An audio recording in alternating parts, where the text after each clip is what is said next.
पदे नमः। स्वीयानां तान् चाचार्यान् प्रणमामि मुहुर्मुहुः।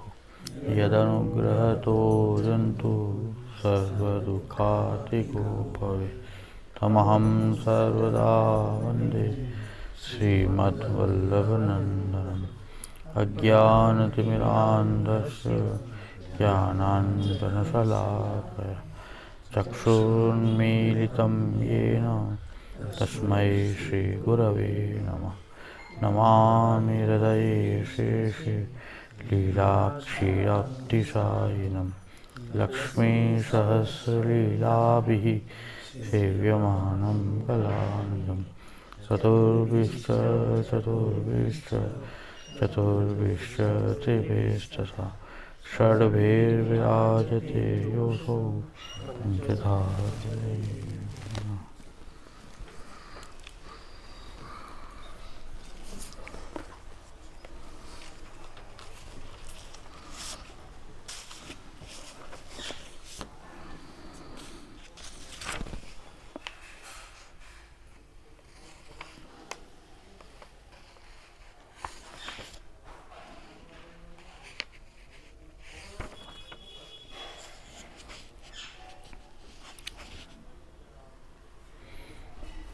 वार्ता प्रसंग 2। और प्रभुदास रसोई हाथ सो सदा करते। सो एक दिन रसोई बिगड़ी गई, दाल काची रही और लिट्टी जरी गई। तब प्रभुदास के मन में यह आई, जो ऐसी बिगड़ी रसोई सी ठाकुर जी को कहाँ समर्पे। ताते चरणामत मिलाई के लिए कहते पुष्टि मार्गी वैष्णव हैं, तिनको मन कोमल है। जैसे श्री ठाकुर जी अत्यंत कोमल है, तैसे भक्तन को मन हो है। ताते ये विचारे, जो कहाँ ऐसी सामग्री समर्पो और दग्ध अन्न को दोष हूँ है।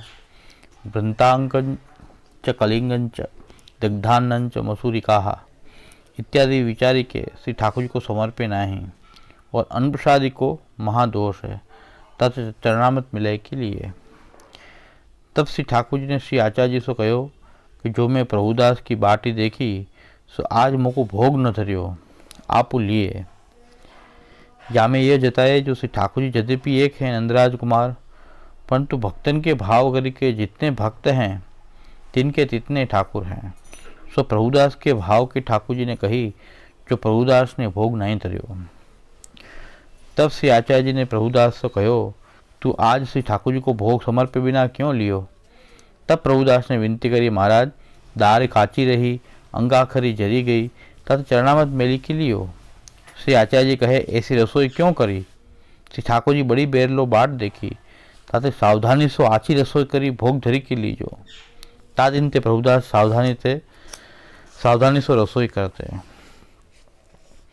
भाव प्रकार या में यह जताए कि यद्यपि चरणामत मिलाए के लियो सो अन्न दोष मिट्यो, परंतु भगवत भोग पदार्थ न भयो। ताते वैष्णव को जैसे ठाकुर जी को भोग धरियो हो तैसे लेनो।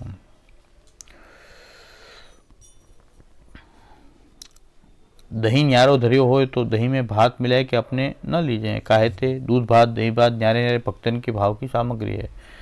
ताते चरणामृत तथा प्रसादी वस्तु पधराई ले, काहू सामग्री में ते अपने भोग अर्थ न लेनो। दास धर्म प्रभु को उच्छिष्ट जैसो आरोग्य हो वही प्रकार को लेनो। प्रतिव्रता को ये लक्षण है, इत्यादि भाव जताए। वार्ता प्रसंग 3। और एक समय श्री आचार्य महाप्रभु ब्रज में पधारे। सो गोवर्धन के पास राधा कुंड स्थल है, ता शीतकाल के दिन हते। सो बेगे ही श्री आचार्य जी ने रसोई करी भोग धरे। आप भोजन करियो। पाछे प्रभुदास सो कहे, महाप्रसाद ले। तब प्रभुदास ने कही, महाराज में स्नान नहीं कियो।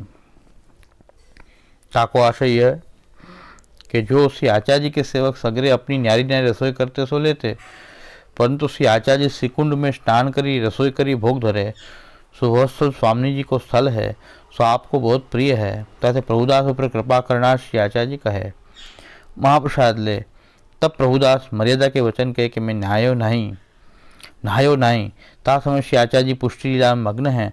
सो प्रभुदास को व्रज को स्वरूप दिखाए। तब श्री आचार्य जी महाप्रभु आप 2 श्लोक करी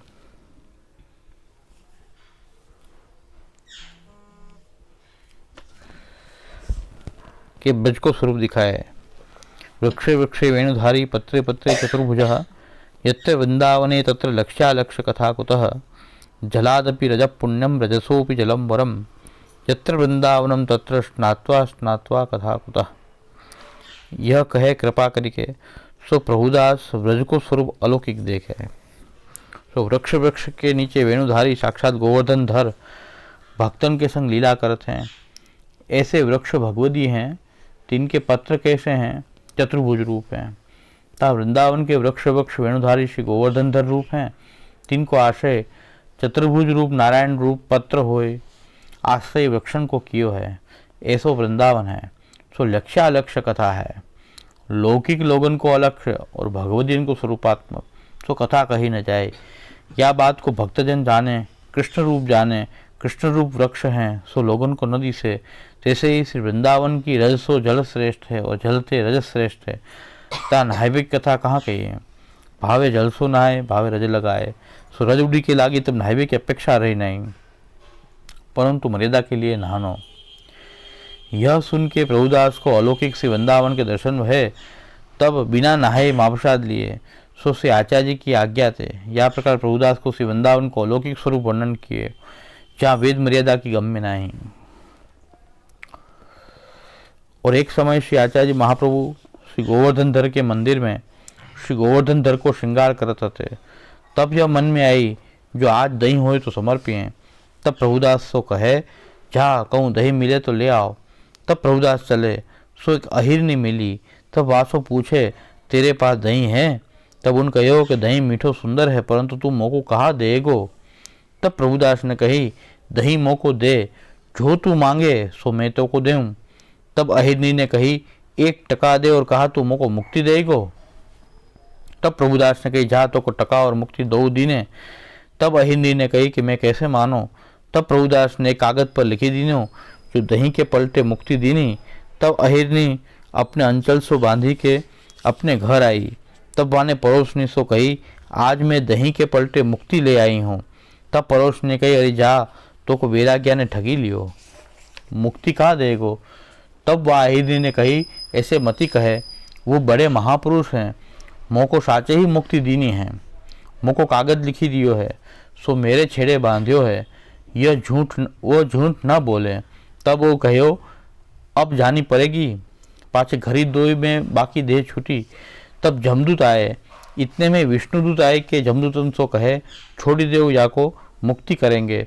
जब जमदूतन ने कही, यह मुक्ति को कुछ साधन तो क्यों नहीं, मुक्ति कैसे होएगी। तब विष्णुदूत ने कही, याको श्री आचार्य जी के सेवक प्रभुदास ने दही के पलटे मुक्ति दीनी है, सो ले जाएंगे। तब जमदूत फिर गए। विष्णुदूत या को विमान पर बैठाए के ले चले। तब इनने कहो कि मेरी पड़ोसनी को विश्वास नहीं जाते, वासो कहीं चलो। तब वासो कहे कि श्री आचार्य जी के सेवक ने दही के पलटे या को मुक्ति दीनी हती, सो या को ले जात हूँ। तब वह अपने घर ते दूरी के आए देखे तो वह हरनी मरी पड़ी है। तब वह पड़ोसनी विधवासिन सो कहे कि या के छेड़े एक चिट्ठी बंधी सो देखो तो। तब आको अंचल देखे तो दही के पलटे मुक्ति लिखी है। तब आको विश्वास आयो। तब वे हुई चली, मैं हूँ वह महापुरुष के पास जाए मुक्ति ले हूँ। सो वे श्री आचार्य जी की सेवकनी होए कृतार्थ भई। और यहाँ श्री आचार्य जी दही भोग धरे। तब श्रीनाथ जी कहे, दही बहुत मीठो है। पाछे मंदिर ते पधारे। तब श्री आचार्य जी कहे कि प्रभुदास दही बहुत मीठो सुंदर लायो, कहाँ दियो। तब प्रभुदास ने कही, महाराज महा महंगो आयो है, दही के पलटे मुक्ति दीनी है। तब श्री आचार्य जी कहे कि भक्ति क्यों न दीनी, श्री ठाकुर जी प्रीति सो औरोगे, मुक्ति तुच्छ कहाँ दीनी। तब प्रभुदास के, महाराज मुक्ति उनने मांगी जो भक्ति मांगती तो भक्ति देतो। या को कारण यह कि जो ता दिन दान एकादशी हती, सुबह दिन दही अवश्य चाहिए। ताते श्री आचार्य जी कहे कि आज कहीं दही अवश्य चाहिए। और श्री आचार्य जी के सेवक को महात्म्य दिखायो, जो भक्ति मुक्ति देवे को सामर्थ्य है। वे प्रभुदास जलोटा से आचार्य कैसे कृपा पात्र भगवती हते, इनकी वार्ता कही।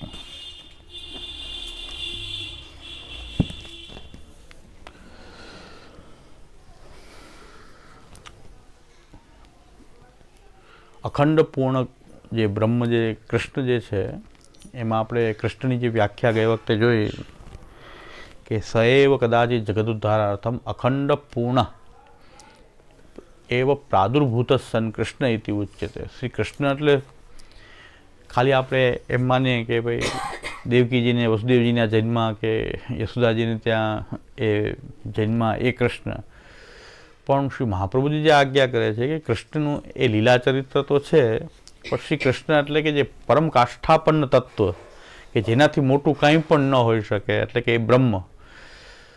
પછી એ બ્રહ્મ સૃષ્ટિ વખતે એ અનેક નારાયણ રૂપ પણ ધારણ કરે છે. તો એ બ્રહ્મમાં અનેક નારાયણ પ્રકટ થાય. તો એ નારાયણ રૂપ પણ જેની અંદર સમાવિષ્ટ છે, બધા જ નારાયણ. નારાયણને જે શેષશૈયામાં પોયડા છે, બ્રહ્માજી એમના નાભિકમળમાંથી પ્રકટ થાય. સૃષ્ટિ પ્રકટ કરતાં પહેલાં પ્રભુ આ પોતાનું આ પુરુષ રૂપ પ્રકટ કરે, જે ભગવદ્ ગીતામાં વિશ્વરૂપ દર્શન બતાવ્યું. ભગવાને પોતાનું વિરાટ રૂપ જે બતાવ્યું, એ વિરાટતા પણ જેની અંદર હોય, એટલે કે જેને પરમાત્મતા, એટલે કે એ બ્રહ્મ હોવાથી સર્વવ્યાપક કણ કણમાં વ્યાપેલો પણ છે, સૌથી મોટું તત્વ છે. સાથે સાથે સૃષ્ટિકાલમાં એ વિરાટ પણ બને છે. એ પોતાના દિવ્ય લોકોમાં, વૈકુંઠાદી લોકમાં ભગવાન તરીકે બિરાજે છે. સૌથી મોટી છાપ એ છે કે આપણને ભગવાન શબ્દની વ્યાખ્યા જ ખબર નથી. મોટી તકલીફ એ થાય છે કે મુસલમાનો જેને અલ્લાહ કહે છે, ક્રિશ્ચનો જેને હોલી ફાધર કે ગોડ કહે છે, એ અર્થમાં આપણે ત્યાં ભગવાન નથી. ભગવાનનું મિનિંગ ગોડ થઈ શકે જ નહીં ક્યારેય, ના અલ્લાહ થઈ શકે. શું કામ ન થઈ શકે? કારણ કે એ ગોડ ને અલ્લાહ ને એ પણ અત્યારે આપણને બાળકોને આવું શીખવાડવામાં આવે, ઓ માય ગોડ. હકીકતમાં ગોડનો અર્થ અને ભગવાનનો અર્થ અલગ છે. ગોડનો અર્થ એના એ હેવનમાં, એના લોકમાં એ રહી અને આ સૃષ્ટિનું સંચાલન કરે છે. એ બધાની વચ્ચે આવતા નથી, કણકણમાં વ્યાપતા નથી. આખા સૃષ્ટિ જે છે એનું જ રૂપ નથી, પણ એને રચના એ કરે છે, એની સામર્થ્યથી એની રચના કરે, એનું સંચાલન કરે. પણ સૃષ્ટિના કણ કણમાં એ વ્યાપેલો છે એવી કોઈ એ લોકોની ધારણા નથી. કારણ કે સૃષ્ટિને અને એને વચ્ચે હંમેશા દ્વૈત માને, કારણ કે સૃષ્ટિમાં તો આવતા જ નથી પાછા. એ ગોડ કે અલ્લાહ જે છે સૃષ્ટિમાં પાછો આવતો નથી. આપણે ત્યાં તો જે ભગવાનની વ્યાખ્યા જે છે એ આપણે ગોડ કે અલ્લાહના સંદર્ભમાં આપવા જાય ત્યારે તકલીફ થાય. અત્યારે આંબેડકરવાદીઓ એમ કહે છે કે આંબેડકર અમારા ભગવાન છે. પણ ભગવાન શબ્દ પાછો પુરાણનો જ છે. તમે કહો પુરાણ અમે તો માનતા નથી, એ તો બ્રાહ્મણો ઊભા કર્યા, બધા બ્રાહ્મણવાદીઓ ઊભું કરી દીધું. તો પછી આંબેડકર અમારા ભગવાન છે, તો એ ભગવાન શબ્દ પાછો પુરાણનો છે. ભગ એટલે ઐશ્વર્ય, વીર્ય, યશ, શ્રી, જ્ઞાન અને વૈરાગ્ય. 6 ધર્મો જેની અંદર હોય એને ભગ કહેવાય. ભગ એટલે આ 6 ધર્મો: ઐશ્વર્ય, વીર્ય, યશ, શ્રી, જ્ઞાન અને વૈરાગ્ય. આપણે એટલી બધી વ્યાખ્યા ભગવાન શબ્દની પાછી ખબર નથી, પાછી કે આંબેડકર મારા ભગવાન છે, બીજા કોઈ ભગવાનને માનતા નથી. પણ ભગવાન શબ્દ જ બ્રાહ્મણોનો છે. ચાલો હવે બ્રાહ્મણવાદ પછી તમારે માનવું પડશે. તો બધું કાં પછી ભગવાનને બદલે ગોડ કયો, અલ્લાહ કયો, કાં તમે એમ કહો કે આંબેડકર મારા ગોડ છે. કારણ કે ગોડનો મિનિંગ અલગ છે ને ભગવાનનો મિનિંગ અલગ છે. ભગવાન શબ્દ જ પાછો ભગને બતાવે છે. ભગમાં ઐશ્વર્ય, વીર્ય, યશસ્વી, જ્ઞાન અને વૈરાગ્ય, આ 6 ધર્મ જે છે એને ભગ કહેવાય. એના ઉપરથી આપણે ત્યાં ભાગ્ય બન્યું. ભાગ્યમાં પણ આ ભગ, ઐશ્વર્ય, વીર્ય, યશસ્વી, જ્ઞાન અને વૈરાગ્ય, એ આપણું ભાગ્ય. એટલે કે આ 6 પ્રકારનું ભગ જેમાં હોય. એટલે ઐશ્વર્યનો અર્થ છે બીજા ઉપર આપણું શાસન ચાલે, એ ઐશ્વર્ય છે. આપણું શાસન કેટલું ચાલે કે જે આપણું માનતા હોય એના ઉપર. અને એ બહુ લિમિટેડ છે. કોણ માને છે એ સવાલ છે. ગામમાં કોઈ જાણે નહીં, હું વરની ફઈ, આપણા બધાની સ્થિતિ એવી છે કે ભાઈ કોણ માને છે, તો ઘરમાં કોઈ માનતું નથી. તો ઐશ્વર્ય એટલું કુંઠિત ઐશ્વર્ય છે. આપણું ઐશ્વર્ય છે 2-5 જણા માનતા હોય, કદાચ આપણો કોઈ નોકર હોય, કદાચ આપણી વાત માનતો હોય, તો એટલું ઐશ્વર્ય આપણું હોઈ શકે. પણ ભગવાનનું અકુંઠિત ઐશ્વર્ય છે કે ભગવાનનું ઐશ્વર્ય એવું છે કે એનાથી પર કોઈ છે જ નહીં, સર્વના ઉપરી છે, બધા ઉપર એનું શાસન છે. હવે એ પાછું ગોડને મળે છે, પણ ગોડમાં ખાલી ઐશ્વર્ય ધર્મ જ થાય, બાકીના બધા ધર્મો જે છે અને સર્વવ્યાપકતા જે છે એ પાછું એ અલ્લાહ કે ગોડમાં એ વસ્તુ આવતી નથી. પણ આપણા બાળકો અંગ્રેજી ટ્રાન્સલેશનથી જ ભણે છે. અત્યારે ભગવાનમાં ના સમજાય એટલે ગોડ કેવું પણ ઊંધું છે.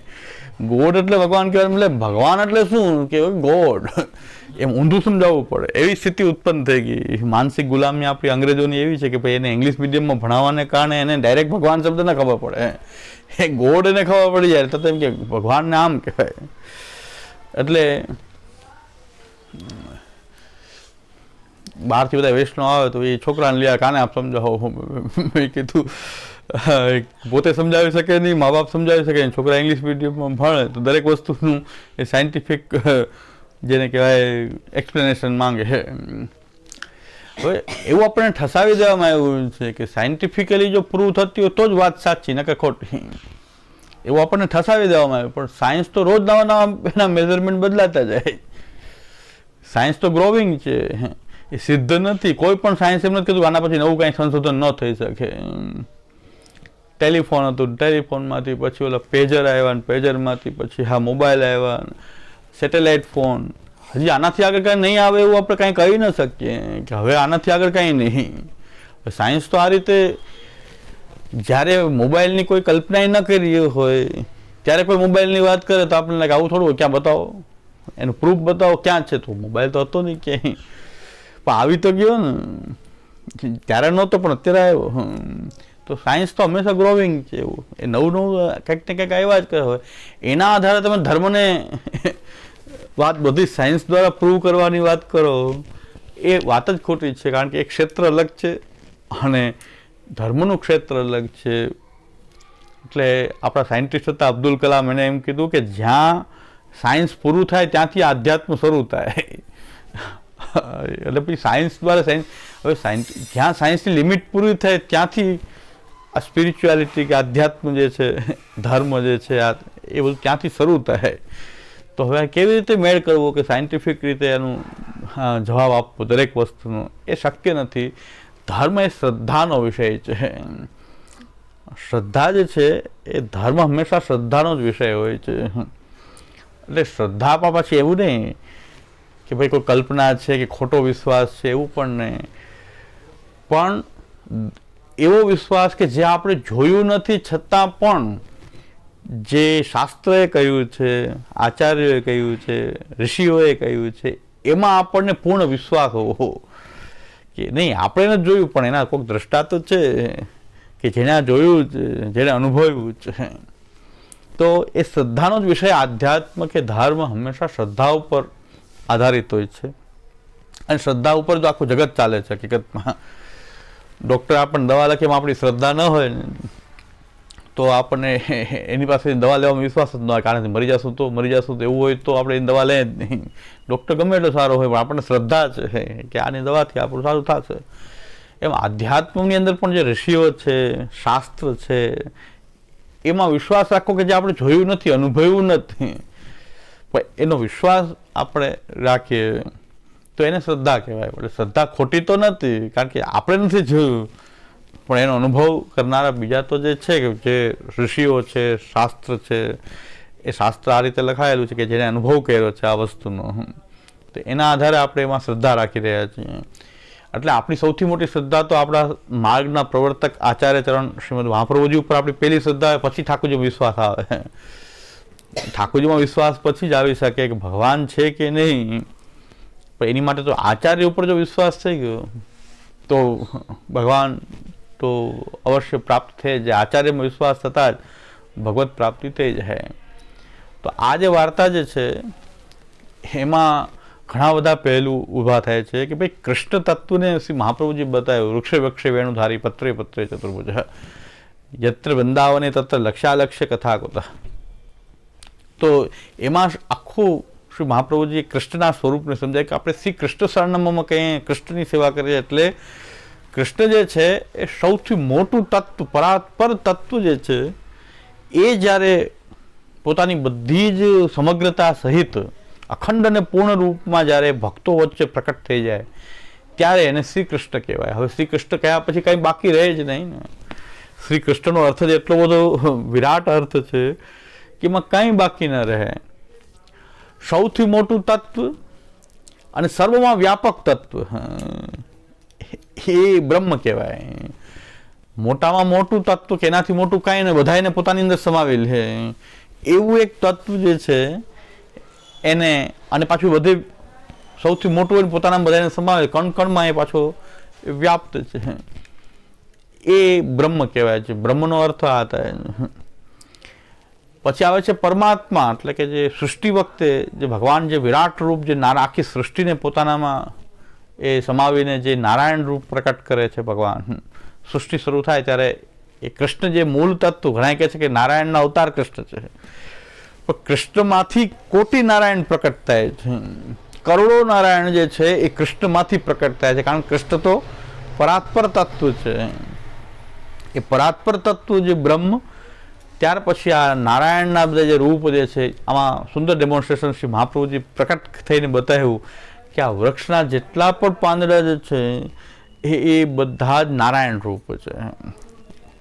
જે વૃંદાવનના વૃક્ષના એક એક પત્રમાં નારાયણ ચતુર્ભુજ સ્વરૂપે બિરાજે, અને એના થળમાં ત્યાં વેણુધારી શ્રી કૃષ્ણ બિરાજી રહ્યા છે. કૃષ્ણ એ મૂળ તત્વ છે અને પત્ર રૂપ જે છે આ બધા નારાયણ છે. અને એ બધા નારાયણમાંથી સૃષ્ટિ પ્રકટ થાય છે, કરોડો બ્રહ્માંડ પ્રકટ થાય, દરેક બ્રહ્માંડનો એક નારાયણ, કોટી બ્રહ્માંડ એ પ્રકટ થાય. એટલે અને એ હવે સાયન્સથી પણ આ બધી વસ્તુ ધીરે ધીરે બહાર આવી રહી છે, કારણ કે નારાયણ સ્વરૂપ તો સાયન્સને ન સમજાય, પણ આ જે યુનિવર્સ છે, આવા કરોડો યુનિવર્સ, જેની મલ્ટીવર્સની થિયરી આવી છે, તો મલ્ટીવર્સ છે તેનો મતલબ કે આપણે કહેતા હતા કોટી બ્રહ્માંડ, કોટી બ્રહ્માંડ હવે આ લોકો સાયન્સ ધીરે ધીરે કે હા એવું છે, હોઈ શકે કોટી બ્રહ્માંડ. આ એક બ્રહ્માંડ નથી, આવા કરોડો બ્રહ્માંડ છે. એટલે આજે શ્યામુદાએ પ્રવચનમાં આજ્ઞા કરી, આજે પ્રવચન જે ચાલુ છે વેદસ્તુતિમાં, તો શ્યામુદાએ એમાં આજ્ઞા કરી કે જ્યારે અણુબોમ્બની શોધ કરી જે વૈજ્ઞાનિકે, તો એણે કીધું આ એક એટમથી આખી સૃષ્ટિનો નાશ થઈ જાય. ત્યારે એક સ્ત્રી હતી, એને એમ થયું કે હવે આ પૃથ્વીનું શું થશે, જો આવી શોધ થઈ ગઈ તો ગમે ત્યારે આ સૃષ્ટિનો નાશ થઈ જાય, આખી પૃથ્વી નાશ થઈ જાય, એટલી સામર્થ્ય એટમમાં છે. એવું શોધ કરીને આપ્યો. હજી તો પ્રારંભિક રૂપમાં એટમ બોમ્બ બન્યા નહીં એની પહેલાં એને શોધ કરી કે આનાથી આમ થઈ શકે. ત્યારે એક સ્ત્રીએ કીધું હવે આવી શોધ થઈ જશે તો બાકી શું રહેશે, ગમે ત્યારે પૃથ્વી જે છે નાશ થઈ જશે. કે તમે ચિંતા કરોમાં ખાલી એક રજકણનો નાશ થાય. આ બ્રહ્માંડ એવું વિરાટ છે કે પૃથ્વી તો એક રજકણ જેવી છે, એક રજકણ જશે, બીજું શું થશે, આખું બ્રહ્માંડ નહીં જાય, કે આવા કોટી બ્રહ્માંડ નહીં જાય. એટલે આ વૈજ્ઞાનિક કે જો હવે કે દરેક વસ્તુ વૈજ્ઞાનિક સાયન્ટિફિક એક્સપ્લેનેશન આપો, સાયન્ટિફિક એક્સપ્લેનેશન આપો. એક આ તો આપણે પહેલાંથી કહીએ છીએ કે આવી ભાગવત જોઈ લો તો ભાગવતમાં ભગવાનના રોમ કૂપ, એક એક રૂવાળા કૂપની અંદર આવા કરોડો બ્રહ્માંડ જે છે રજકણની જેમ ઉડે છે. એ જ વૈજ્ઞાનિક કીધું કે એક રજનો, એક કણિકાનો નાશ થશે, બીજું શું થશે. આ એટમ આખે કદાચ આખી પૃથ્વીને નાશ કરી દે તો એ પણ આખું જે આ યુનિવર્સ છે એમાં તો એક રજકણ જાણે દૂર થઈ એવું લાગશે, કે જે ઘણા તારાઓ બધા નષ્ટ થતા હોય ગેલેક્સીમાં, એવી ઘટના તો બનતી જ હોય છે. આ એટમ બોમ્બ એવું કરે, આપણને લાગે બધા નષ્ટ થઈ જાય એક સાથે, પણ એક સાથે આપણે ગમે એટલું વિચાર કરીને આમ કરશું ને તેમ કરશું, અમેરિકા જાશું ને ત્યાં છોકરાઓને ભણાવશું આમ, પણ એક એટમ જે છે તો આખું પૃથ્વીને એક સાથે ભસ્મ કરી દે. હવે એવું થઈ શકે? આ તો બધા પાસે છે તો ખરું, એનર્જી રાખીને બધા બેઠા છે, ક્યારે ધડાધડ છૂટવા માંડે, એકબીજા પ્રહાર કરવા માંડે, બધા આપણે બધાના મનોરથ પૂરા રહી જાય, બધા અધૂરા થઈ જાય. આપણે આમ કરી લેશું તેમ કરી લેશું, હા હજી આમ કેરિયર બનાવશું ફલાણું કરશું. તો આવી તાકાત મનુષ્યમાં ઉત્પન્ન થઈ ગઈ છે. ભગવાનમાં આપણને વિશ્વાસ થઈ રહ્યો છે. શાસ્ત્ર તો પહેલેથી કહે છે કે ભાઈ પૃથ્વીની હેસિયત કેટલી, એક રજકણ જેવી છે આ મલ્ટીવર્સમાં. તો એ અહીં આપણે કોટી નારાયણ, કરોડો નારાયણ જેની અંદરથી પ્રકટ થાય છે, એ તત્વ શ્રી કૃષ્ણ કહેવામાં આવે. અમે કૃષ્ણ એટલે કોઈ નારાયણના અંશાત્મક કૃષ્ણની વાત નથી કરતા, કે કોઈ દેવ કૃષ્ણની વાત નથી કરતા, પણ કૃષ્ણ તો પરાત્પર તત્વ રૂપે એને અમે ભજી રહ્યા છીએ. અને એ પાછો અર્થ ના ગોળથી થશે, ના અલ્લાહથી થશે, ના બીજા કોઈ શબ્દોથી થાય, ના તીર્થંકરથી થાય. જૈન લોકો તીર્થંકર કે ભગવાનને તીર્થંકર, એનો ભગવાનનો અર્થ અલગ છે. એ તીર્થંકરના અર્થમાં ભગવાન કહે છે જૈન લોકો. તો બ્રહ્મનો અર્થ વ્યાપક તત્વ. એટલે કૃષ્ણ જે છે, આપણા ઘરમાં ભલે કવડાક ઠાકોરજી હોય, પણ જ્યારે એને તમે કૃષ્ણ રૂપે જો તો એ સર્વત્ર વ્યાપ્ત પણ એ જ છે, કણ કણમાં વ્યાપ્ત છે. કારણ કે સૌથી મોટું તત્વ જે છે એ પરબ્રહ્મ છે. એક બ્રહ્મતા, પછી પરમાત્મા રૂપતા, એટલે નારાયણ રૂપતા, એની વિરાટ રૂપતા. આવા કરોડો કરોડો નારાયણ જેની અંદર બિરાજતા હોય, એ સ્વરૂપ જે છે આપણે જેની સેવા કરીએ છીએ, કોઈ સામાન્ય કોઈ મૂર્તિ નથી. કારણ કે મૂર્તિ પૂજાનો બહુ વિરોધ થાય છે આપણે. હવે બધા આપણી જે વસ્તુ છે એમાં શ્રદ્ધા કેમ ઉત્પન્ન થાય, એવા નિરંતર પ્રયાસો ચાલે. એવા મૂર્તિ પૂજા એક વિષય છે કે મૂર્તિ ક્યાં બોલે છે, તો જડ છે. તમે મૂર્તિ બનાવી, તમે ભગવાનને બનાવ્યો, તમે મૂર્તિ બનાવી એનો અર્થ કે તમે ભગવાનને બનાવ્યો. પણ પહેલી વસ્તુ, આપણે મૂર્તિની પૂજા કરવાવાળા છીએ જ નહીં. આપણે પરમ તત્વની પૂજા કરી રહ્યા છીએ. પરમ તત્વની પૂજા કરી રહ્યા છીએ. અમે મૂર્તિની પૂજા કરતા જ નથી. પણ એ કણકણમાં વ્યાપેલો હોવાથી એ પાછી મૂર્તિમાં કેમ નથી, એ આપણો વિચાર છે. આપણે કૃષ્ણની સેવા કરીએ છીએ. આપણે નથી કહેતા કે અમે કોઈ આ મૂર્તિની સેવા કરી રહ્યા છીએ. અમે તો શ્રી કૃષ્ણની સેવા કરી રહ્યા છીએ. કૃષ્ણ પાછો બધે વ્યાપ્ત છે, સર્વત્ર વ્યાપ્ત છે, કણકણમાં વ્યાપ્ત છે, પરમાત્મા પણ છે.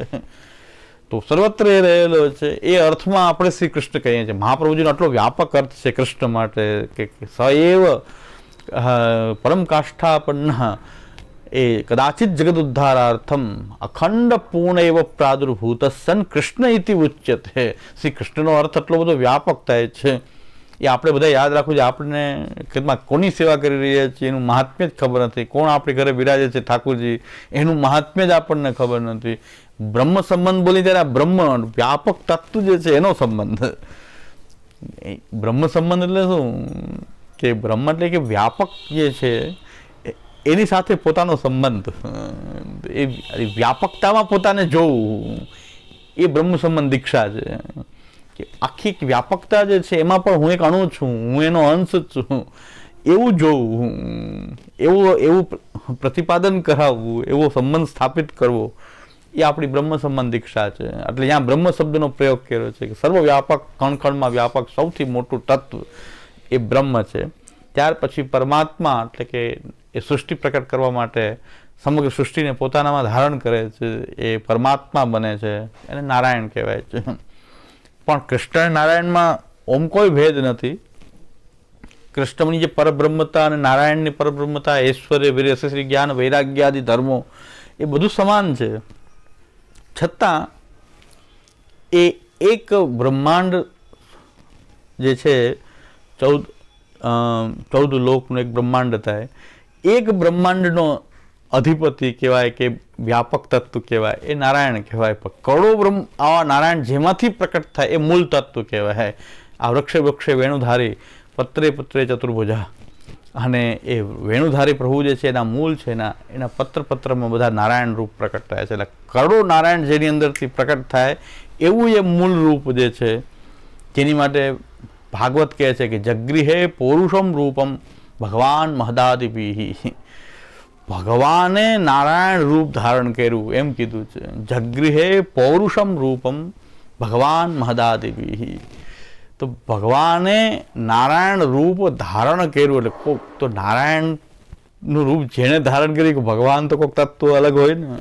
ભાગવત એમ ઉલ્લેખ કરે છે જગૃહે પૌરુષમ રૂપમ ભગવાન મહદાદિભિ.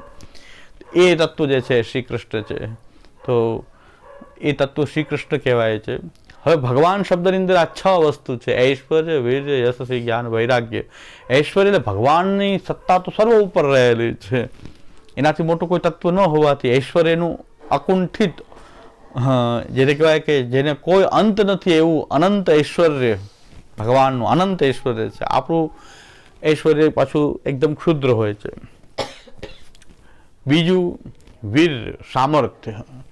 ભગવાન પોતે સંકલ્પ કરે કઈ આવા કરોડો બ્રહ્માંડ પ્રકટ થઈ જાય અને કરોડો બ્રહ્માંડનો લય કરી નાખે, સંકલ્પ કરે, મનમાં વિચાર કરે, આપણે જેમ વિચાર કરીએ એમ ભગવાન સંકલ્પ કરે તો કોટી બ્રહ્માંડ પ્રકટ થઈ જાય. તો એનું સામર્થ્ય જે છે એના જેવું એટલું સામર્થ્ય કોઈ ન હોઈ શકે. એટલે એને અકુંઠિત, એની અંદર વીર્ય પણ અનંત વીર્ય છે. ત્રીજું આવે છે ઐશ્વર્ય, વીર, યશ. યશ એટલે એની કીર્તિ. ભગવાનની કીર્તિ સૌથી મોટી, એનાથી બીજા કોઈનો યશ હોઈ શકે જ નહીં, કારણ કે બધા શાસ્ત્રો એના જ યશનું ગાન કરે છે. શેષ સહસ્ર મુખ નિસ્દિન ગાવત પાર નહીં પાવત. હજારો મુખથી શેષજી એનું જ યશનું ગાન કરતા, એના જેટલો યશ તો કોઈનો હોઈ શકે નહીં. યશ જે છે એ સૌથી ફેલાયેલો યશ તો ભગવાનનો છે, એટલે એનું યશ પણ અનંત છે. યશનું આપણે માપ જ ન કરી શકીએ કે એટલો એનો યશ જ છે, કારણ કે વેદ એમ કહે છે કે આટલો જ નથી, આટલો જ નથી. જેટલું ગાય પછી છેલ્લે એમ કે વેદ નેતિ નૈતિ નૈતિ નૈતિ, આટલું જ નથી, ઘણું બધું વધારે છે. આટલું કયા પછી પણ વેદ એમ કહે છે હજી એટલું જ નહીં માની લેતા, આ તો ખાલી એક સેમ્પલ છે, અનંત છે. હજી તો ઘણી બધી વાત છે કે અમે પણ નથી જાણતા. વેદ નથી જાણતું તો પછી આપણી પાસે, આપણી જાણમાં તો કોઈ સવાલ જ નથી. તો ભગવાનના શ્વાસ રૂપ છે વેદ. ભગવાનનું પોતાની અંદર રહેલું જ્ઞાન છે વેદ છે. નહીં વેદ એમ કહે છે આટલું જ નહીં, આટલું જ નહીં, હજી ઘણું વધારે છે. એટલે સતત એનું ઐશ્વર્યનું કોઈ માપ નથી એ તત્વ. એટલે અમે ભગવાન કહીએ તો આટલા મોટા સેન્સમાં ભગવાન કહે છે, કોઈ ગોડ કે બ્રહ્મ, ઓલા જે બીજા જે આ લોકો કહે છે અલ્લાહ વગેરે, એ અર્થ બહુ ટૂંકો પડે છે. અર્થ એ કોઈ સામાન્ય દેવના અર્થમાં અહીં અમે ભગવાન નથી કહેતા. તો હવે આંબેડકર ભગવાન છે એમ તમે જ્યારે કહો છો ત્યારે આટલા વ્યાપક સેન્સમાં આંબેડકર સર્વવ્યાપક છે, કણકણમાં વ્યાપેલા છે. એનું આખા સૃષ્ટિમાં ઐશ્વર્ય છે, એનાથી મોટું કોઈનું ઐશ્વર્ય નથી. એ અર્થમાં તમે આંબેડકરને ભગવાન કહેતો તો ભગવાન કેવી રીતે થઈ શકે એ સવાલ છે. તો હવે કે છે કે ભગવાન, અને પાછા પુરાણ તો બધા ગપ છે, બ્રાહ્મણવાદીઓ ઊભું કરી દીધું છે, પણ તમે તો શબ્દ તો ત્યાંથી લાવી રહ્યા છો. આંબેડકર છે એમ કહો ને તો આંબેડકર એ આંબેડકર છે, તમે કાંઈ પણ શબ્દ પાછળ વાપરશો તો શાસ્ત્રનો જ વાપરશો. ભગવાન કહેશો તો શાસ્ત્ર, કાં તમે બીજા શાસ્ત્રોમાંથી વાપરો, ગોડ કહો કે અલ્લાહ કહો. આંબેડકર અમારો અલ્લાહ છે એમ કહો, આંબેડકર અમારા ગોડ છે એમ કહો. ભગવાન શબ્દ પાછો આવશે પુરાણમાંથી, પુરાણ પાછું આવશે પાછી બ્રાહ્મણવાદ આવી જશે. એટલે અંત ન આવે આવી બધી વાતોનો, પણ ખબર જ નથી ને. બધા અત્યારે નવા નવા વાદ ઉત્પન્ન થઈ રહ્યા છે. જેમ મહાપ્રભુ કહે છે નાના વાદ વિનશ્ય સર્વકર્મ બતાવીશું પાષંડૈક પ્રયત્નેશું કૃષ્ણ ગતિર્મોહ. બધા અલગ પ્રકાર પોતાની જેમ વર્ણન કરે. એટલે ઐશ્વર્ય, વીર, યશ. શ્રી એટલે શોભા, સંપત્તિ કયો કે શોભા કયો, એ શ્રી છે. તો બધું જ એનું હોય તો પછી એની શોભા કે એની સંપત્તિ, આપણી પાસે થોડા 5-10 કરોડ રૂપિયા હોય તો આપણી સંપત્તિ ગણીએ, પણ આખા જગતની સંપત્તિ જે છે એ પણ એની પૂર્ણ તો છે જ નહીં, કારણ કે એનો આધિદેવી કે લક્ષ્મી રૂપ છે, ચરણમાં એની સેવા કરતું હોય છે. એવું શ્રી તો એવી છે ભગવાન. એ લક્ષ્મીજી જે છે કે જે આધિદેવિક આખા રૂપ જે છે કે આપણે લક્ષ્મી જે આધિભૌતિક રૂપની પાછળ પડ્યા છે, એ આધિદેવિક લક્ષ્મી પણ ભગવાનના ચરણની સેવા કરતી હોય તો એની શ્રી પણ અકુંઠિત છે, અનંત શ્રી. ઘણા હવે મહારાશ્રી લખે છે ને અનંત શ્રી, પેલા 108 શ્રી, પછી 1008 શ્રી, હવે લખે છે કે 1008 એ થોડું હોય તો કે અનંત શ્રી વિભૂષિત. અનંત શ્રીનો અર્થ આવો થાય કે એનો કોઈ અંત નથી શ્રીનો. એટલી બધી શ્રી એ ભગવાનની હોઈ શકે, બીજા કોઈની તો હોઈ શકે નહીં. એટલે બધા મહારાષ્ટ્રીઓ પણ લખે અનંત શ્રી વિભૂષિત, ઘણા સંતો મહંતો પણ લખે અનંત શ્રી વિભૂષિત. પણ અનંત શ્રીનો અર્થ એવો થાય, પાછા તમે પાછા 2-5 લાખ રૂપિયા માંગતા હો છો, શેઠિયાઓને પાછા તમે સ્વાગત કરતા હો, તો અનંત શ્રી ક્યાં છે તમારી? તમે તો શેઠિયાની શ્રી વધારે છે તમારા કરતા. એને તમે આગળ બેસાડો છો, ઉપણ ઓઢાડો છો. પુષ્ટિ માર્ગીય જે બાળકો જે છે વૈષ્ણવ અહીં ન બેસી શકે, પણ કેટલાય બાળકોએ ફોટા પડાવ્યા છે કોકિલાબેનને બાજુમાં બેસાડીને. તો કોકિલાબેનમાં એવું શું સામર્થ્ય છે કે તમારી બાજુમાં એ બેસી શકે? તો કોકિલાબેન અંબાણી એ શ્રીનાથજી નવનીત પ્રિયાજીના બગીચામાં જઈને કેકની જગ્યાએ શ્રીનાથજીનું શાકઘર મૂકીને કાપે અને બર્થડે મનાવે. શ્રીનાથજીની શાકઘરની બરફી આવે છે, કેકની બદલે બરફી કાપવાની વિધિ, અને ત્યાં શ્રીનાથજીમાં કાપીની વિધિ તો આ ક્રિશ્ચનોની છે. આપણે ત્યાં કાપીને ઉત્સવ મનાવાતો જ નથી, મીણબત્તી ઠારીને કેક કાપીને, એ તો ક્રિશ્ચનો લોકોની ધાર્મિક વિધિ હતી. આપણે ત્યાં આવી કાપી નથી થતી. તો કેક કાપીને આ બધી વિધિ જે છે એ તો ક્રિશ્ચનોની રીત હતી. પણ ગુલામીને કારણે આપણે આપણે બધા ગુલામ, એટલે એ જે સારું કરે એવું લાગે કે આપણે એવું કરીએ એટલે આપણને એમ લાગે કે આપણે કંઈક ઊંચા સ્ટેટસમાં છીએ. તો હકીકતમાં તો એ ક્રિશ્ચનોની પદ્ધતિ હતી કે આ રીતે કાપવું, બલિદાન આપવું. તો એ બધી એ લોકોની પદ્ધતિ છે.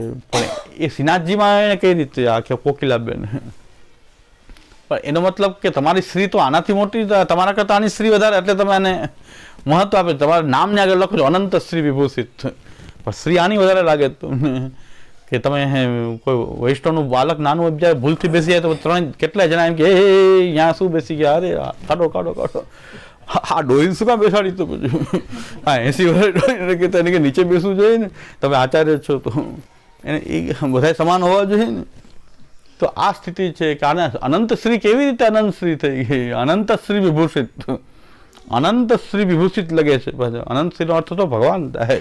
ભગવાનની સ્ત્રી સિવાય કોઈ અનંત હોઈ શકે જ નહીં. આ પહેલું જ પ્રમાણ છે કે શેઠિયાઓની ચાપલુસી, ધર્મના આચાર્યો એ શેઠિયાઓની ચાપલુસી કરતા હોય. એનો મતલબ કે સ્ત્રી એનો વધારે છે તમારા કરતા. એના કરતાં કોઈ રાજકારણી આવી જાય તો આખા ઊભા થઈને તો એની સ્ત્રી પછી તમારાથી વધી જાય. કોઈ રાજકારણી આવી ગયો તો સામાન્ય રાજકારણી આવી જાય તોય એમાં જો આ મોદી જેવા આવી જાય તો પછી વાત જ જવા દો. તો એની સ્ત્રીનો કોઈ પાર નહીં. પાછા અનંત સ્ત્રી તમે, અને તમે આવા લોકોની ચાપલુસી કરો, આવા લોકોની ચાપલુસી કરો છો. આ સ્થિતિ છે આવા બધાની. તો અનંત સ્ત્રી તો કોઈ હોઈ શકે નહીં ભગવાન સિવાય. કે લક્ષ્મીજી એની દાસી હોય, એની સ્ત્રીની કોઈ ગણતરી ન થઈ શકે. લક્ષ્મી ચરણ સેવા કરતી હોય અને એ ઠાકુરજીની સેવા આપણે કરીએ છીએ, એવા પ્રભુની સેવા કરીએ છીએ, એનું ગૌરવ આપણને એવું છે કે લક્ષ્મીજી પણ ચરણની જે દાસી હોય એવા પ્રભુ આપણી ઉપર બિરાજતા હોય. પછી કોનું કામ છે? શા માટે કોઈને બોલાવવું જોઈએ? કે કોઈ એનાથી આપણાથી મહાન છે શા માટે માનવું જોઈએ? ગમે કોઈ સામાન્ય વૈષ્ણવ ઉપર જે પ્રભુ બિરાજે, ઠાકોરજી બિરાજતા હોય, કોઈને આપણાથી મોટું શું કામ માને?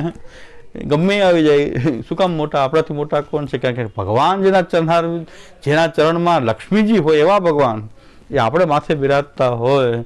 આ તિલક ધારણ કરીએ છીએ આપણે, એમના ચરણનું તિલક ધારણ કરતા હોઈએ, તો શા માટે આપણે કોઈ આપણાથી મોટું કોણ હોઈ શકે?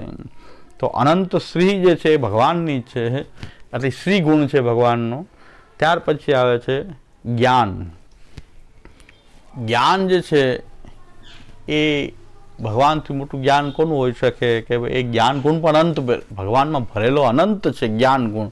આ વેદ જેટલો બહાર આવ્યો છે ને, ચોથા ભાગનો જ વેદ બહાર આવ્યો છે. બાકી બધું જ્ઞાન પ્રભુની અંદર રહેલું છે. આ વેદ પૂરેપૂરો જે બહાર નથી આવ્યો, ચોથા ભાગનો વેદ બહાર પ્રકટ થયો છે. ભગવાનનો જે ટોટલ જે ભગવાનનું જ્ઞાન છે એનો થોડોક અંશ જ આ વેદના રૂપમાં પ્રકટ થયો છે. બાકીનું જ્ઞાન તો એ ભગવાનની અંદર બિરાજી રહ્યું છે કે જે કોઈને નથી. પ્રભુનું જ્ઞાન પ્રભુને જ છે, એના સિવાય ભગવાનને ભગવાન સિવાય કોઈ ન સમજી શકે. એટલે એ જ્ઞાન પણ અનંત જ્ઞાન. આ બધા ગુણો અનંત છે, એનું કોઈ અંત ના આવે. એટલા જ્ઞાન કેટલું માપી ન શકાય, સ્ત્રી કેટલી માપી ન શકાય, એનું સામર્થ્ય કેટલું કે જેની તમે ગણતરી ન કરી શકો કે વિચારી ન શકો. કોઈ તર્કથી કંઈ બુદ્ધિ જ ન લાગે. આ બધા ગુણો ભગવાનના એવા અનંત છે. અને છેલ્લું વૈરાગ્ય. ભગવાન વૈરાગ્ય એટલે કે મોહ કે આસક્તિ ક્યારે થાય? કે આપણાથી કોઈ બીજી વસ્તુ હોય તો. આપણો મોહ કેમાં જાગે? કે જે આપણાથી કોઈક અલગ હોય. તો ભગવાનથી અલગ તો કંઈ છે જ નહીં. તો ભગવાનનો વૈરાગ્ય કે એવો છે કે એને કોઈ પ્રત્યે આસક્તિ જ ન થાય. કારણ બહાર કે હોય તો આસક્તિ, પોતાનામાં જ રમણ કરી રહ્યા છે. તો એ ભગવાન જે છે તો હંમેશા એની બહાર તો કાંઈ નથી, તો શેમાં આસક્ત થાય ભગવાન? ભગવાન પોતે જ બધે વ્યાપ્ત છે. એટલે ભગવાનનો વૈરાગ્ય જે છે એ પણ એ અનંત વૈરાગ્ય ગુણ છે. આ 6 ગુણ છે એ ભગવાન છે. તો બ્રહ્મ, પછી પરમાત્મા, ભગવાન, આ ત્રણેય જેની અંદર બ્રહ્મ, પરમાત્મા, ભગવાન ત્રણેય જેને ભેગા કરો અખંડ પૂર્ણ, એ શ્રી કૃષ્ણ. અને એ જ્યારે ભૂતલ ઉપર પ્રગટે છે, દેવકીજીને ત્યાં પણ પ્રગટ્યા છે ભગવાન, અને યશોદાજીને બે એક સાથે એક જ જણાનો 2 જન્મ થઈ શકે. ભગવાનનો 2 જગ્યાએ જન્મ છે. યશોદાજીની આ પણ જન્મ જ છે, અને દેવકીજીની આ પણ ભગવાનનો જન્મ થયો છે. બંને જગ્યાએ ભગવાનનો જન્મ થાય, કારણ કે બધું એનું અલૌકિક અપ્રાકૃત છે. એની માટે ગીતાજીમાં એક સૂત્ર આપ્યું છે ભગવાન કે જન્મ કર્મ ચ મે દિવ્યમ એવમ જો વેત્તિ તત્વતઃ ત્યક્ત્વા દેહમ પુનર્જન્મ નૈતિ મામેતિ સોર્જુના. આ એક બહુ સૂત્ર આપ્યું છે. આખા સૂત્રનું ભાષ્ય કરીએ તો બધી લીલાઓમાં આ સૂત્ર લાગે છે. એનો આખો વિસ્તાર આ બધા પુરાણો છે. ભગવાનનો તો ગીતાજીમાં આટલું જ વચન છે કે મારો જન્મ એ લૌકિક જન્મ નથી, એટલે તો બે જગ્યા નહીં અનંત જગ્યાએ જન્મી શકે એક સાથે. મારો લૌકિક જન્મ કંઈ નથી, જેમ સામાન્ય મનુષ્યનો અને પશુનો જન્મ થાય એવો મારો જન્મ પણ નથી હોતો ને મારું કોઈ કર્મ એવું નથી હોતું કે જે લૌકિક હોય. ગાય ચરાવવું એ લૌકિક નથી. મારું ગાય ચરાવવું કે બીજા ગોવાળિયા ગાય ચરાવવાનું હું ગાય ચરાવવામાં ફરક છે, કારણ કે મારું જન્મ કર્મ છે મેં દિવ્યમ એવમ યો વેત્તિ તત્વતઃ ત્યક્ત્વા દેહમ પુનર્જન્મ નૈતિ મામેતિ સોર્જુન. હે અર્જુન, મારું જન્મ અને કર્મ જે દિવ્ય છે, અલૌકિક છે, અપ્રાકૃત છે, એમાં કોઈ પ્રાકૃત બુદ્ધિ કરાય નહીં. મારું માખણ ખાવું એવું અપ્રાકૃત છે. હું કે માખણનો ભોગ કે આખી સૃષ્ટિ બનાવી શકીએ, માખણમાં શું આસક્ત થાય? આખી સૃષ્ટિ સંકલ્પથી બનાવે છે, માખણમાં શું આસક્ત થાય? મને થોડુંક માખણ આપો. એટલે ભગવાન કહે છે બધું દિવ્ય છે એવું માનશો તો લીલાનો તમે સમજી શકશો કે આ બધું જ દિવ્ય છે, કે લૌકિક નથી, કોઈ પ્રાકૃત નથી. આ એક સૂત્ર હોય. અત્યારે યુટ્યુબમાં આપણી પર મારો બોલાવવામાં આવ્યો છે. એક બે ચેનલ એવી છે કે આ બધું કેવું હિન્દુ ધર્મ પોતે જ આખું સનાતન ધર્મ જ એક પાખંડ છે. સનાતન ધર્મ એક દંભ છે. આપણા કોઈ એમાં વાંધો, એક કોમેન્ટ મારીને કોઈ વાંધો લેતું નથી. નકા બીજે દિવસે જો આ જો મુસલમાનો કે ક્રિશ્ચનોની કોઈ આવી ટીકા કોઈ શાસ્ત્રની કરતો હોય ને તો બીજે દિવસે ચેનલ નહીં એનો જે જગ્યાએ ગોતીને એનો વધ થઈ જાય. ચેનલ મેં બીજેથી ચાલે જ નહીં. અને રાજકારણીઓ તૂટી પડે વિરોધ કરવા માટે કે બંધ કરાવો બંધ કરાવો. એટલે એમાં સતત ભયંકરમાં ભયંકર નિંદા કરવામાં આવે. એક જાગો પંચ, એક યુટ્યુબમાં ચેનલ છે જાગો પંચ. હું કહેતો રહું બધા કોકને તો આમ જાગે કે બધા કે આવે, એટલે બધા કહેતો રહું કે એક જાગો પંચ છે, એક ઢોલ મેં પોલ. આ ચેનલ એવી છે કે રોજ કંઈક પુરાણની કથા લે ને કોઈક વાર કોઈ ક્યાંથી કથા લે ને પછી એમાં જો આવું લખ્યું છે, આમાં આવું લખ્યું છે, કેટલી ખરાબમાં ખરાબ વાતો લખી છે. તમારો તો આવો ધર્મ આવો છે, આવું બતાવવામાં આવે છે. પણ આપણે ત્યાં જે વ્યવસ્થા છે, એટલે હું મારી એક બીજી એની સામે એક ચેનલ એટલે રાખો સનાતન ધર્મ રક્ષાના નામે હું પણ વ્યાખ્યાન મૂક્યા કરું છું. સનાતન ધર્મ કે ભાઈ અમારું જે તમારે છે જન્મ કર્મ છે મેં દિવ્યમ એવમ યો વેત્તિ તત્વતઃ ત્યક્ત્વા દેહમ. હવે જેમ કે ગણપતિજીનું માથું જે હાથી આવ્યો તો હાથું માથું અહીંયા એ ગણપતિજીનું વધ કરી માથું કાઢી નાખ્યું હતું, પછી એ માથું લઈને ત્યાં મૂકી દીધું. આવું કંઈ શક્ય છે? આમ કરીને ખાસ કરીને યુવાનોને જે છે એને તરત જ બતાવવા માટે આ કેવી કપોળ કલ્પિત વાતો આ તમારા શાસ્ત્રોમાં. ગણપતિ આવા કોઈ દેવ હોઈ શકે કે અડધું માથું હાથીનું અને બાકીનું ધડ જે છે બધું એ શરીર પુરુષનું અને મોઢું જે છે એ ગણપતિનું જે છે એ હાથીનું છે. આવું કોઈ દી હોઈ શકે? વિચાર કરો, આ કેવી તમને મૂર્ખાઈની વાતો છે. અને ભાઈ અમે અહીં જન્મ કર્મ છે મેં દિવ્યમ. આ જે આ લોકમાં કે ગણપતિ કોઈ શિવ અને પાર્વતી એ કોઈ સામાન્ય વ્યક્તિ નથી, એ દેવ છે અમારે ત્યાં તો. અને દેવનું તો અકુંઠિત સામર્થ્ય બતાવ્યું છે, તો માણસનું માં કોઈ ફિટ ન થઈ શકે. ચાલો એ હવે વિજ્ઞાન કંઈક સંશોધન કરે તો કદાચ એ થશે, એવું નથી. કદાચ ગણપતિનું અત્યારે ના પાડતા કદાચ ફિટ કરી શકાતું હશે, એવું થઈ જશે કદાચ આજે રીતે.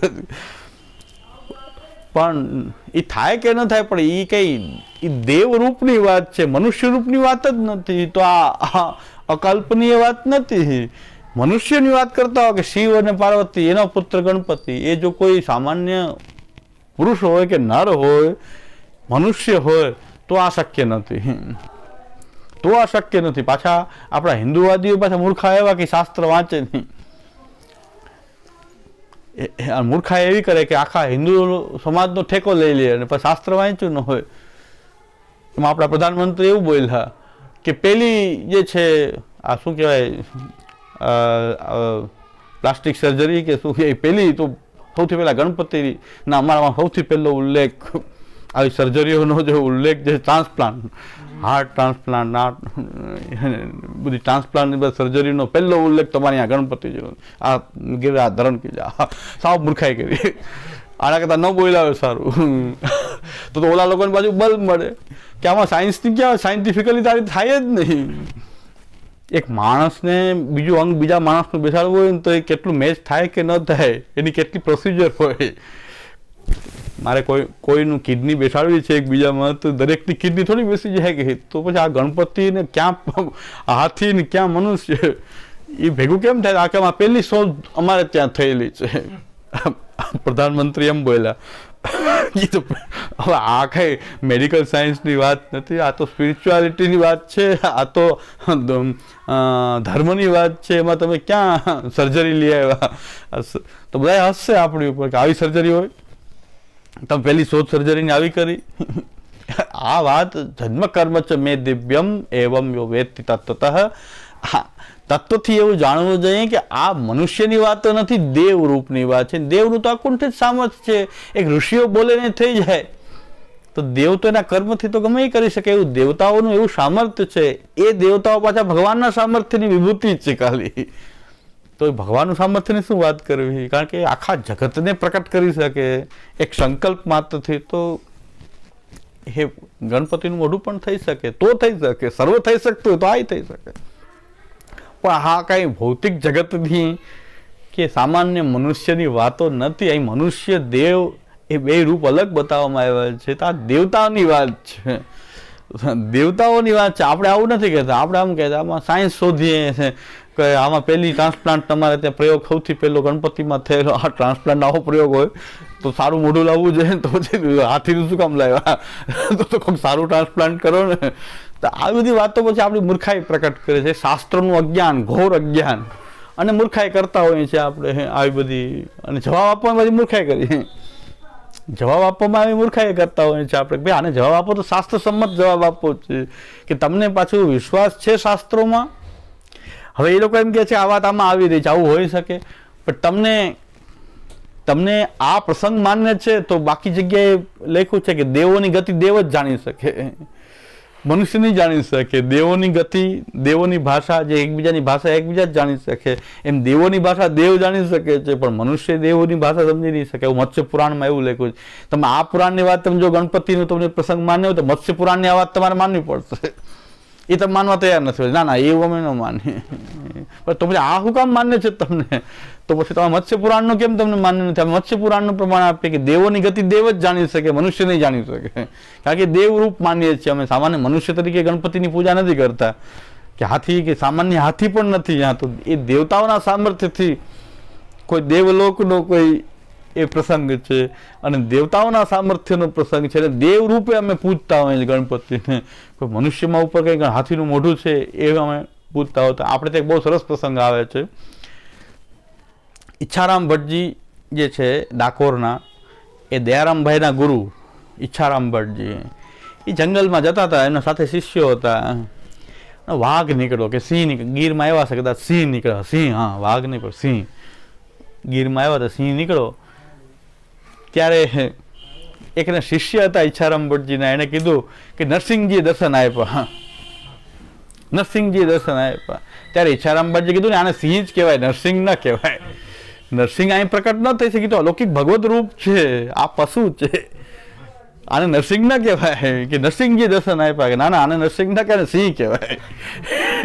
નરસિંહ રૂપ તો ભગવાનનું રૂપ છે, એ તો અલૌકિક રૂપ છે, અપ્રાકૃત રૂપ છે. આ તો પશુ છે, એ તો ભગવાન છે. તો ઈચ્છારામ ભટ્ટજી કીધું કે સિંહને સિંહ જ કહેવાય ને નરસિંહ ના કહેવાય. નરસિંહ તો કંઈક અલગ રૂપ છે, કે સિંહ નથી નરસિંહજી, એ તો સાક્ષાત નારાયણ છે, ભગવાનનું રૂપ છે. અને એમાં પોતાની નરસિંહતા એમણે પ્રકટ કરી છે. તો નરસિંહજી તો ભગવાનનું રૂપ છે. તમે સિંહ જોયો છે, નરસિંહ થોડા જોયા છે. એમ કોઈ હાથી હોય કે ગણપતિ જોયા એમ કહેવાય કે હાથી જોયા આવો ગણપતિજી દર્શન આપી દીધા? હાથી ને ગણપતિ તો તમે શું કરી રહ્યા છો? જેમ આપણે ઉકળામાં હનુમાનજી બેસાડી દે, આપણે જ આપણા દેવનું અપમાન કરીએ. હાથી ને ગણપતિ કહો તો ગણપતિનું અપમાન કરી રહ્યા છો. તમે ભક્ત થોડા છો કે કોઈ સનાતની થોડા છો કે હાથી જો ગણપતિ કહી દો. તો માયાવતી કહી શકે, આપણે થોડા કહી શકીએ. હાથી નહીં ગણેશ, બ્રહ્મા વિષ્ણુ મહેશ. એ માયાવતીએ સૂત્ર આપ્યું હતું, હાથી નહીં ગણેશ. કારણ કે એનું જે ચુનાવનું ચિહ્ન હતું હાથી, એટલે કે હાથી નહીં ગણેશ. તો આપણે બધા મત આપી દીધો. કોઈ ન અપાય, અમારા હાથી અમારો ગણેશ નથી ભાઈ, અમારો તો દેવરૂપ છે, તમે આને બધા મત આપી દીધો. સવર્ણોએ મત આપ્યા, કારણ કે બોલ્યા ને હાથી નહીં ગણેશ, બ્રહ્મા વિષ્ણુ મહેશ, તો બધાએ મત આપી દીધો. પણ ન આપવો જોઈએ કે ભાઈ અમારા દેવતા કાંઈ પશુ થોડા છે, આ તો પશુ છે, હાથી તો પશુ છે, પણ અમારા દેવતા કંઈ પશુ નથી. અને આપણા દેવલોકની વાત દેવ જ સમજી શકે. અને એ અવળા મોટા ગણપતિજી પાછા ઉંદરડા ઉપર બિરાજતા હોય, પણ એ ઉંદરડો આ ઉંદરડો થોડો છે, આપણી પાસે આવીને જે ફરે છે એ ઉંદરડો થોડો છે. અને દેવતાની ગતિ દેવતા જાણી શકે, અમે એને પશુ સામાન્ય રીતે એની ગણતરી ન કરી. આ ગીતાજીના એક સૂત્રમાં ભગવાને કીધું છે. આ વાત હું કરું છું, આટલું સમજી જાય તો આ બધાને જવાબ આપી શકીએ આપણે. એમ કહું છું, કોઈ પણ આપણે સામે પ્રશ્ન કરે, હવે તમે શાસ્ત્ર જાણો કે ન જાણો, આટલી ખબર હોવી જોઈએ કે જન્મ કર્મ છે મેં દિવ્યમ એવમ જો વેત્તિ તત્વતઃ ત્યક્ત્વા દેહમ પુનર્જન્મ નૈતિ મામેતિ સોજા. ભગવાન કહે છે કે તમે બીજું કાંઈ સાધન ન કર્યું હોય ને ખાલી મારા જન્મને કર્મને દિવ્ય માનશો, તમે મુક્ત થઈ જશો. મુક્તિ માટે તમારે કાંઈ સાધનની જરૂર નથી. આ તો આપણે તો એનાથી આગળની વાત છે. મુક્તિ માટે એટલું જ જાણવાનું છે કે ભગવાનના બધા જ કર્મો, ભગવાનના જન્મ બધા અલૌકિક હોય છે, અપ્રાકૃત હોય છે, આપણા જેવા નથી હોતા. પ્રાકૃત મનુષ્ય જેવા કે પશુ જેવા નથી હોતા, એના અલૌકિક ધર્મો છે ભગવાનના. તો એટલું જાણી લ્યો ભગવાન કહે છે. એનો આખું વ્યાખ્યા જોઈએ તો આખું પુરાણો બધા આનાથી ભરેલા છે. આવી અનેક કથાઓ પુરાણમાં છે. કંઈ માઇથોલોજી નથી. પુરાણનો ઇંગ્લિશમાં અનુવાદ માઇથોલોજી કરાયો છે આ લોકોએ, અંગ્રેજોએ. માઇથોલોજી નથી. માઇથોલોજી એટલે તો બધી ખોટી વાતો, કાલ્પનિક મિથ્સ બધી હોય. આ તો સત્ય છે. આ તો દેવની ગતિ છે, દેવની અલૌકિક ગતિ છે કે જે આપણા પુરાણો ભરપૂર છે આના માટે. તો આપણા પુરાણોને સમજવા માટે આ આવશ્યક છે. અને શ્રી મહાપ્રભુજીએ કૃપા કરીને આ નારાયણ અને આ એક સ્વરૂપના દર્શનથી આ બધું જ બતાવ્યું કે આપણા કૃષ્ણ જે છે એ તો મૂળ અવતારી છે. એનામાંથી અનેક નારાયણ પ્રકટ થયા છે. એવા કૃષ્ણને આપણે સેવીએ છીએ. એનું ગૌરવ કેટલું હોવું જોઈએ કે કૃષ્ણની સેવા કરી રહ્યા છીએ. તો કૃષ્ણના સેવક હોવું એટલે તો એ કૃષ્ણની એ પ્રભુએ શ્રી મહાપ્રભુજી આ જે બતાવે છે એમાં અખંડ પૂર્ણ કૃષ્ણ. અને હવે આ જે ઐશ્વર્ય વીર યશસ્વી જ્ઞાન અને જે વૈરાગ્ય જે છે એ બ્રહ્મ પાછો સચ્ચિદાનંદ હોવાથી એમાં કેવી રીતે આ સૃષ્ટિ પ્રકટ થાય, કે મર્યાદા પુષ્ટિને આ પ્રવાહ સૃષ્ટિ કેવી રીતે પ્રકટ થાય, એ આગળ આપણે વિચાર કરશું. આ ભગવાનનો વિચાર થયો, આપણા સેવ્ય સ્વરૂપનો નિર્ણય થયો કે બ્રહ્મ પરમાત્મા ભગવાન શ્રી કૃષ્ણ. અને એ આપણે જેની સેવા કરી છે સેવ્ય પ્રભુમાં બધું જ જોઉં હું. આપણા ઠાકોરજીની બહાર કંઈ નથી, એ બધું એમાં જોઉં હું. અને એને સર્વત્ર જોવું બ્રહ્મરૂપે. એની માટે પણ ભગવાને ગીતાજીમાં આજ્ઞા કરી છે કે યોમામ પશ્યતિ સર્વત્ર સર્વંચ મયી પશ્યતિ તસ્યાહમ ન પ્રણશ્યામિ સચમે ન પ્રણશ્યતિ. બધું મારામાં જોવે, મને બધે જ જોવે. બધું મારામાં જોવે અને મને બધે જ જોવે, કારણ કે હું બ્રહ્મરૂપે સર્વવ્યાપક છું. અને જેટલી પણ વ્યાપકતા છે બધું મારામાં સમેટાઈને એ રહેલી છે. તો એ મહાપ્રભુજી કહે છે યશોદા ક્રોડે સ્થિતોપી સકલ જગદાધારો ભવતી. એ અણુ જે બ્રહ્મ જે છે એ અણુઅપી બ્રહ્મ વ્યાપકમ ભવતી. એ અણુ જે બ્રહ્મ જે છે એ જ વ્યાપક છે. તો વ્યાપક પણ છે, અણુ પણ છે, કારણ કે પોતાનું એ વ્યાપકતાને સમેટીને એક રૂપમાં પણ એ પ્રકટ કરવા સમર્થ છે. એટલે મહાપ્રભુજી કહે છે પ્રભુ સર્વ સમર્થો હિ તતો નિશ્ચિંતતામ વ્રજે.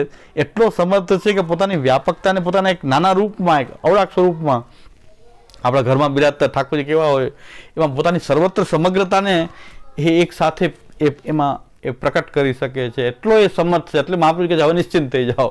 એ શું ન કરી શકે, એ સર્વ સમર્થ છે. બીજું આમાં ભયસ્થાને છે કે સર્વસમર્થ છે તો બધી માંગણી ન મૂકો. સર્વસમર્થ છે તો એ બધું જ જાણે છે. અને શ્રી મહાપ્રભુજીનો અંતિમ વચનો છે એના ઉપર આપણી દ્રઢતા હોવી જોઈએ કે સેવ્ય સ એવ ગોપીશો વિધાસ્યત્ય અખિલમ હિના. આપણું બધું જ એ સિદ્ધ કરશે એવો દ્રઢ વિશ્વાસપૂર્વક એ શ્રી કૃષ્ણની સેવા જ કરે. આપણે બીજું કંઈ ન કરવું જોઈએ, ન માંગણી મૂકવી જોઈએ, ન કંઈ કરવું જોઈએ. સેવ્ય સ એવ ગોપીશો વિધાસ્યતિ. એ આપણું બધું જ સિદ્ધ કરશે. આ શ્રી મહાપ્રભુજી ભૂતલ ઉપરથી પધાર્યા ત્યારે છેલ્લી આજ્ઞા કરીને પધાર્યા કે સેવ્ય સ એવ ગોપીશો વિધાસ્યતિ અખિલમ હિના. મને લાગે છે કે શ્રી મહાપ્રભુજીનો આ શિક્ષા શ્લોકી જે છે ને રોજ પાઠ કરવી જોઈએ, કારણ કે મહાપ્રભુજીએ છેલ્લી આજ્ઞા કરી છે. ભૂતલ ઉપર પધારતી વખતે આપણો વિશ્વાસ મહાપ્રભુ કહે છે આવો હોવો જોઈએ કે મારું બધું જ એ સર્વસમર્થ પ્રભુ છે તો મારું બધું જ એ સિદ્ધ કરશે, આ લોક અને પરલોકનું બધું જ એ સિદ્ધ કરશે એવો વિશ્વાસ પ્રભુમાં રાખવો જોઈએ. એવી છેલ્લી આજ્ઞા છે. શિક્ષા શ્લોકીનું આ છેલ્લું ચરણ છે. સેવ્ય સ એવ ગોપીશો વિધાસ્યતિ અખિલમ હિના. તો આપણો આ વિશ્વાસ જ નથી, એના કારણે આપણું બધું થઈ રહ્યું, દુઃખી થઈ રહ્યા છીએ આપણે. એનું કારણ કે આપણે શ્રી મહાપ્રભુજીના છેલ્લે અંતિમ સમયે પણ આસુરો વ્યામો વખતે પણ ભૂતલ ઉપરથી બધાને દર્શન આપવાનું બંધ કરવું છે, ત્યારે પણ મહાપ્રભુજી એમ કહીને પધારે છે કે સેવ્ય સ એવ ગોપીશો વિધાસ્યતિ અખિલમ વિધ. આ પ્રભુ જ સેવ્ય છે અને આપણું બધું જ સિદ્ધ કરશે. હવે એને કંઈ કહેવાની જરૂર નથી કે જે હિત હશે એ જ કરશે. આપણે અહિત માંગતા હશું પ્રભુ પાસે, પ્રભુ હિત જ કરશે. એટલે એવો વિશ્વાસ પુષ્ટિજીવોએ રાખવો જોઈએ. કારણ કે આ કોણ છે પ્રભુ? એ વિરાટમાં વિરાટ છે, સર્વવ્યાપક તત્વ છે, ભગવાન છે. અને આપણી ઉપર કૃપા એવી છે કે પોતાની સમગ્રતાને પોતાના એક રૂપમાં સમાવીને આપણી ઉપર બિરાજે છે. પણ ભગવાન એટલો જ નથી, એ તો પોતાની કૃપા કરવા માટે આવા રૂપે પ્રકટ થઈ ગયો છે. હા હા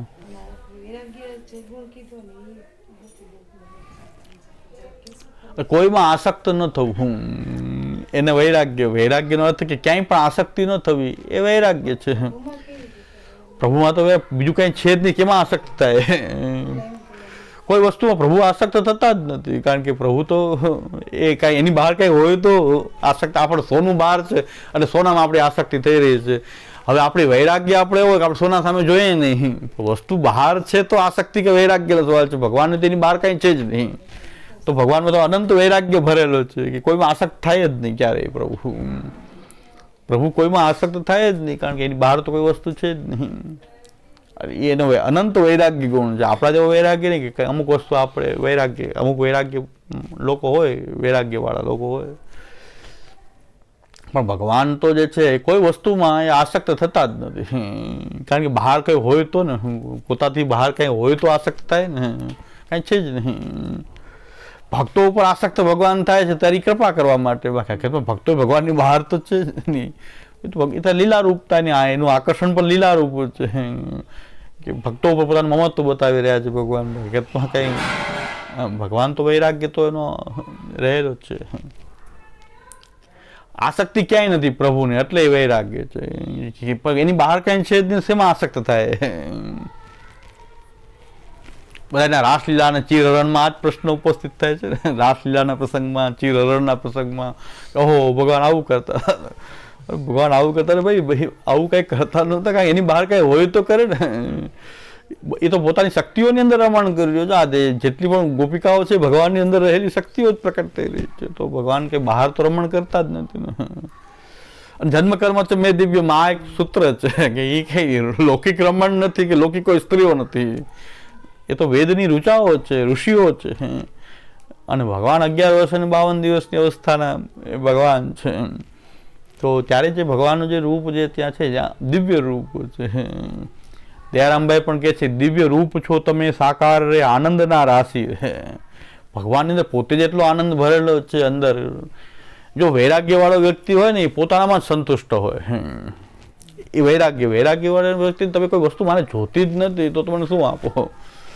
તો એ વૈરાગ્યવાળો વ્યક્તિ પોતાનામાં જ સંતુષ્ટ હોય. સામાન્ય વૈરાગ્યવાન પુરુષ હોય એને કોઈ વસ્તુ જોતી જ કાંઈ, પોતાનામાં જે સંતુષ્ટ છે તો એ વૈરાગ્યશાળી છે. તો ભગવાન પણ એની આખી સૃષ્ટિ એનું શરીર જ છે. તો ભગવાનનો હવે કોઈની વસ્તુની જરૂર જ નથી એને, કોઈ વસ્તુની. વૈરાગ્યવાળા માણસો એવા હોય કે એને કાંઈ વસ્તુની જોઈએ જ નહીં, કોઈ વસ્તુ જોતી જ નથી. આખું સૃષ્ટિને જીતીને જે છે એલેક્ઝાન્ડર જે છે એના ગુરુ પાસે ગયો કે આખા વિશ્વને મેં જીતી લીધું છે, બોલો હવે ગુરુ તમને શું ભેટ કરું? ત્યાં ગુરુ કહે કે ભાઈ ઠંડી બહુ લાગી રહી છે, તું જરાક બાજુ માટે જા, તડકો આવવા દે. કાંઈ જોતું નથી. જીતીને આવ્યો મારે શું કામનું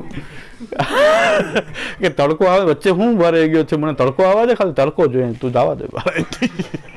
ગુરુ એટલા વૈરાગ્યવાળા તો લેચ્છો ના ગુરુ હતા અને આપણે તો આવ્યો નથી મનોરથી ઉપર ઓઢાડો, હમણાં 10 લાખ નોંધાવી દે તો વાત પૂરી થાય, ઉપર ઓઢાડો આને, પ્રસાદની ટોકરી આપી દો, ફલાણું કરો. ઓલો આખી સૃષ્ટિ જીતીને ગુરુ પાસે દંડવત કરવા આવ્યો કે શું ભેટ કરવું એમ. હવે આખી તમારો શિષ્ય આખું વિશ્વ જીતીને આવ્યો છે તો કે કાંઈ જોતું નથી, આ તડકો આવવા દે, બાકી બાજુ હટી જાય થોડીક. તો ઠંડી લાગે છે, તડકો લઉં છું, કાંઈ તારી આખું વિશ્વ જીતીને મારે શું, આખું વિશ્વ જીતીને મારે કાંઈ કામ નથી, મારે કંઈ જોતું નથી. શું કાં આ વૈરાગ્ય કે ભાઈ એને કંઈ વસ્તુની અપેક્ષા જ નથી, તમે શું આપો, વૈરાગ્ય. આપણે ત્યાં ચતુર્વેદી ચોબાનો પ્રસંગ એવો છે કે જે આપણે જે મથુરાના જે ચોબા છે, ઉજાગર વંશજ ચોબા, જે મહાપ્રભુજીએ જેમને પોતાના તીર્થ પુરોહિતો માયના, તો અકબર બાદશાહ કાંઈક 10-12 વહાણ ભરીને દ્રવ્ય લઈને આવ્યો, અને ઉજાગર વંશજ ચોબાને એ યમુનાજીનો કિનારો છોડતા જ નહીં, યમુનાજીના કિનારે બેસીને જપ કરતા. અત્યારના ચતુર્વેદીની કથા નથી, પણ તો ઉજાગર વંશજ ચતુર્વેદીની કથા છે. તો એને અકબર બાદશાહ કંઈક વહાણ ભરીને દ્રવ્ય લઈને આવ્યો, એ કેટલાક વહાણનો છે એ ખબર નથી, 9 વહાણ કે કોઈ એટલા વહાણ ભરીને દ્રવ્ય લઈને કીધું આ લ્યો તમને હું ભેટ કરું છું તીર્થ પુરોહિતના રૂપમાં. પણ અકબર એક શબ્દ બોલ્યો કે તમે આજ સુધી આવો દાની નહીં જોયો હોય, તમારા કોઈ હિન્દુ, તમારા કોઈ દાની આવો નહીં હોય કે જેને આટલું આપ્યું હોય તમને એક વખતમાં. એટલે આમનો આ તો વૈરાગ્યવાન પુરુષ હતા, એને કંઈ દ્રવ્યની જરૂર નહોતી. એને પોતાની એક વીંટી હતી સોનાની, એની ઉપર મૂકી અને એમ કીધું આ બધું એમના જેમ પધરાવી દે. તે આવો હજી સુધી કોઈ ફકીર નહીં જોયો હોય વૈરાગ્યવાળો. બધું જમનાજી પધરાવી તો મારે કાંઈ કામ નહોતું. અને પોતાની એક અંગૂઠી હતી એ માથે મૂકી દીધી કે આ તે હજી સુધી આવો દાની, તે કહે છે કે આવો દાની ન જોયો, પણ આવો કોઈ વૈરાગી નહીં જોયો હોય, તે હજી સુધી ફકીર ન જોયો હોય. તો આ આપણી સ્પિરિટ હતી કે વૈરાગ્યવાળો પુરુષ જે છે એટલો સંતુષ્ટ હોય પોતાનામાં, એને કઈ વસ્તુ તમે એને લોભ આપી શકો. એમ ભગવાનને તમે કઈ વસ્તુનું પોતાનામાં જ એટલું રમણ કરી રહ્યો છે, ભગવાનની અંદર જ બધું રહેલું છે, એ પોતાનામાં જ સંતુષ્ટ છે. શ્રી મહાપ્રભુજી માટે પણ કહેવાય છે કે સ્વાનંદ તુંદિલા પદ્મદલાયત વિલોચના. મહાપ્રભુજી પોતાના આનંદમાં જ એ મગ્ન છે, એમને બહારની કોઈ વસ્તુની આવશ્યકતા નથી, પોતાના આનંદમાં જ આપ બિરાજી રહ્યા છે, એને બહારની કોઈ વસ્તુ લલચાવી શકે નહીં. એટલે આ વસ્તુ છે. દ્રઢૈન ચરણન કેરો ભરોસો, દ્રઢૈન ચરણન શ્રી વલ્લભ નખ ચંદ્ર છટાબિન, સબ જગમાં જ અંધેરો ભરોસો, દ્રઢૈન સાધન ઓર નહીં આકલી में जासु હોય સૂર્ય કા કહે દ્વિધયા ધરો, બિના મોલ કો ચેરો ભરોસો, દ્રઢૈન ચરણન કેરો ભરોસો. श्री वल्लभादि, श्री गोपीनाथ जी, श्री गोसाई जी।